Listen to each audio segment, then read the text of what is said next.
Okay, welcome to our third lesson on trigonometry. This is dealing with special angles. So we alluded to special angles in the last lesson, but we're actually going to talk more about that today. Determine the exact value of a given trig ratio for a special angle between 0 and 360. So if I give you an angle, sine of an angle, you actually tell me what that is. But we're actually going to deal with exact values, and that's not like just like a big long decimal. Exact really means, remember from quadratics, means like a radical. So warm up. This doesn't fit perfectly in here, but really wants to talk about it here. So ask the question like, how are the two triangles similar? There's a really valuable conversation here to talk about because like we really want to talk about how if you have a certain angle, it doesn't really matter the size of the triangle, because all like the right triangles have the same angles, and the ratio of the sides are all the same. And so the reason why this is important is like what this gets to is like the sine, cosine, tan ratios are all the same.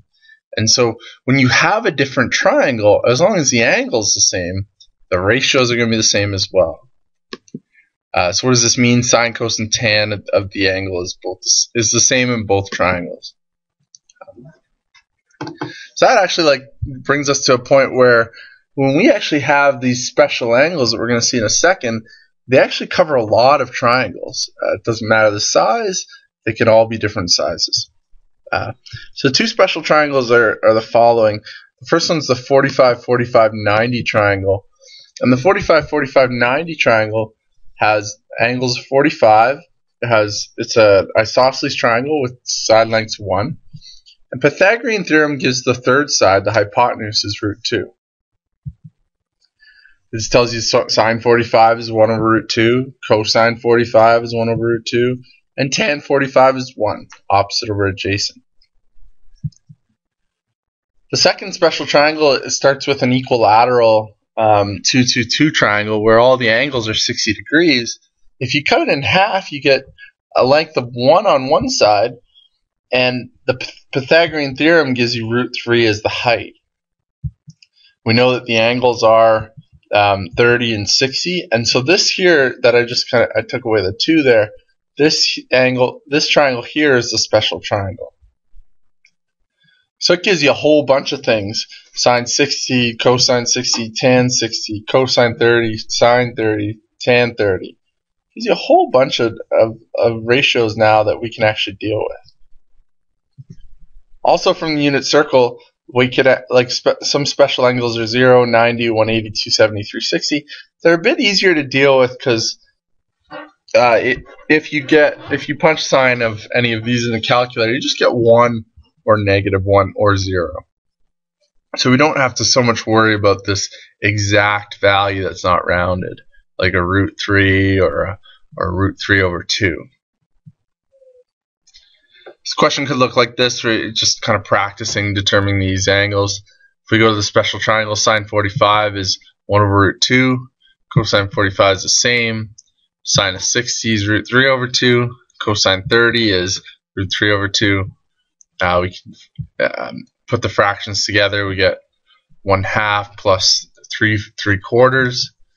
We add them with a common denominator of 4. We get 2 over 4 plus 3 over 4 is 5 over 4. That's one type of question you could see. This is the more common question that you'll see, and this is where it's valuable, is if we're taking sine of 135, cosine 240. So these ones you might not think like, wow, I can only use 30, 60, and 45, but there's actually a whole bunch of related angles to them that we can use as well. So if we draw sine 135, 135 looks like this. It has a related acute angle of 45 degrees, and we can go to the special triangle and find out the sine of 45 or 135 is 1 over root 2, positive because sine is positive in that quadrant. Cosine 240, if we draw 240, we get an angle that looks like this. 240 is 60 degrees from the y-axis. If we draw the triangle in there, we get the hypotenuse of 2, the 1, the root 3. The one being beside the 60, between the 60 and the 2.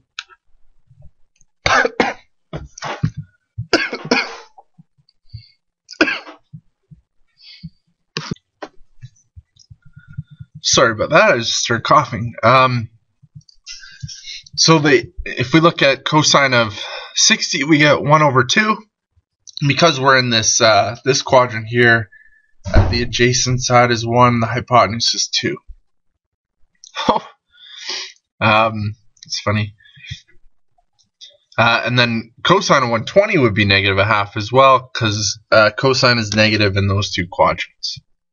So here's just three questions to practice for that.